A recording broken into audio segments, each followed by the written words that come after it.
Qu'est-ce que c'est être introverti? Vraiment, qu'est-ce que c'est être une introvertie ou un introverti?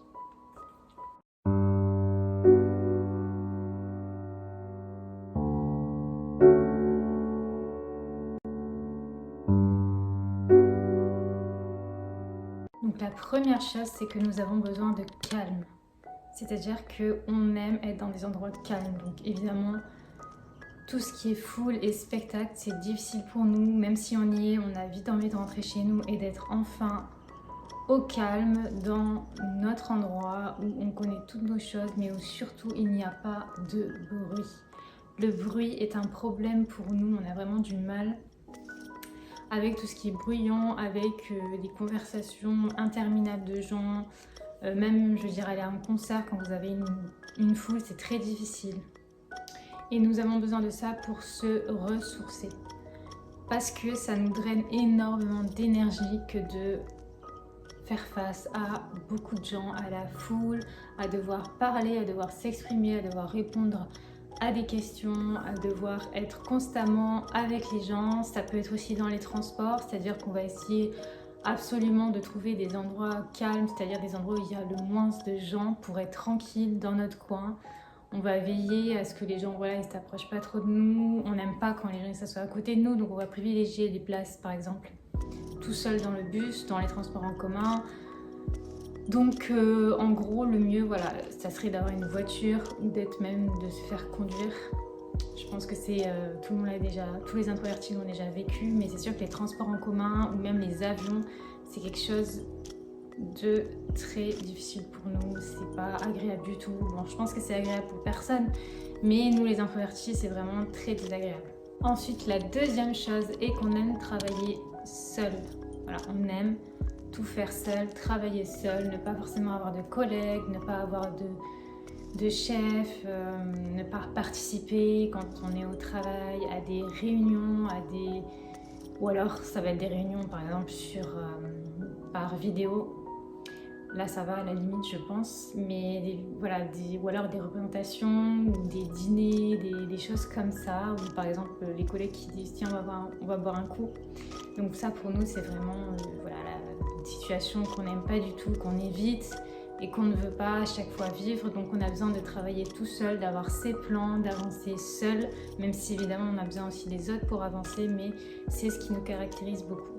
En fait, dans le fait qu'on aime être seul, par exemple au travail, c'est dû au fait qu'on n'aime pas être observé. Par exemple, quand vous avez des bureaux ouverts, comme par exemple aux États-Unis, des open space, bon maintenant c'est arrivé ici, ça fait un moment, mais c'est des endroits où tout le monde peut plus ou moins s'observer. D'ailleurs, c'est évidemment le but des open space, mais pour nous, c'est terrible. On a l'impression d'être observé, de ne pas pouvoir être libre, de ne pas pouvoir être tranquille.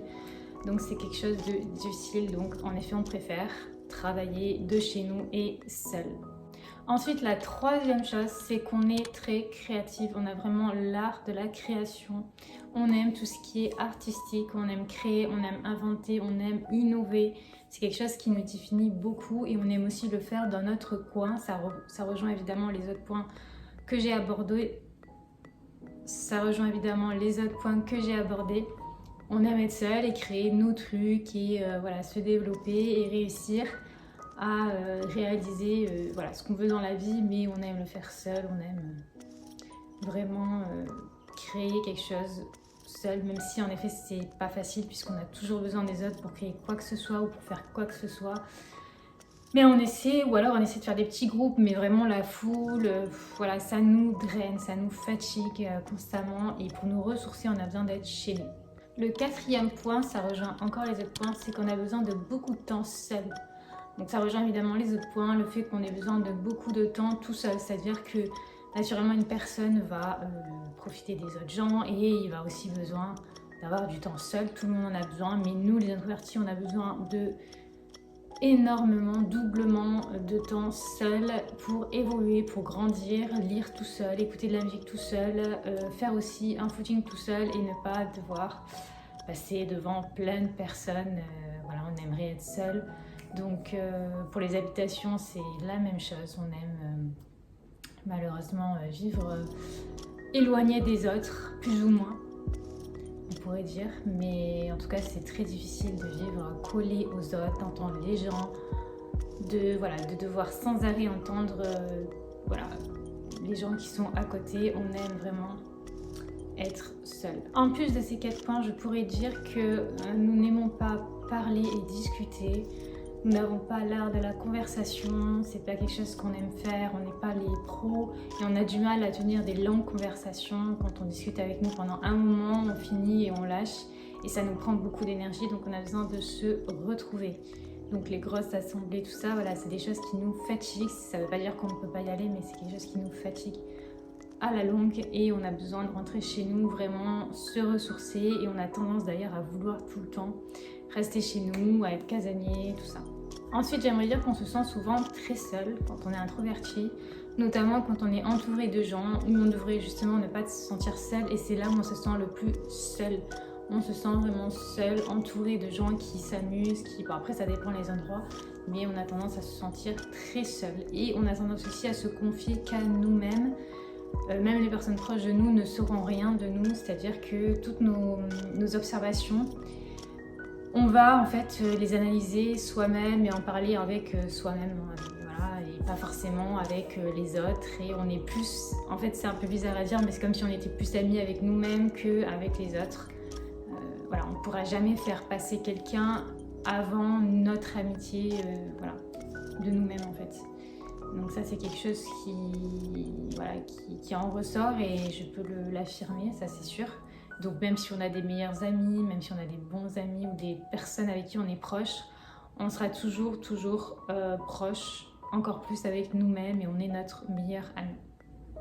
On passe pour des personnes très sages qui avons l'habitude d'analyser toutes les situations, qui avons l'habitude d'observer les autres plus que de absolument parler avec les gens. Donc on a tendance plutôt à observer dans le silence, à être dans le retrait, encore lors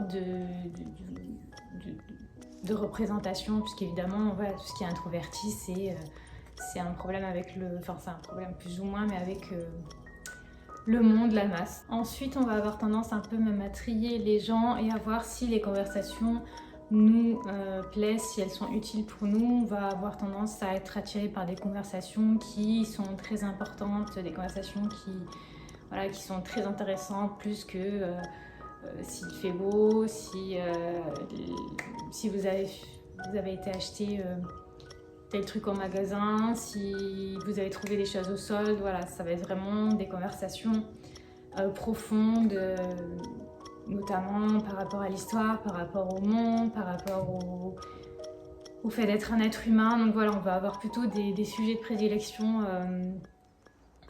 très intellectuels et très intéressants, plus que des choses simples et banales. Et voilà, on va les fuir, on va pas vouloir forcément en parler, et on va être intéressé par les gens qui parlent plus de choses intelligentes et intéressantes.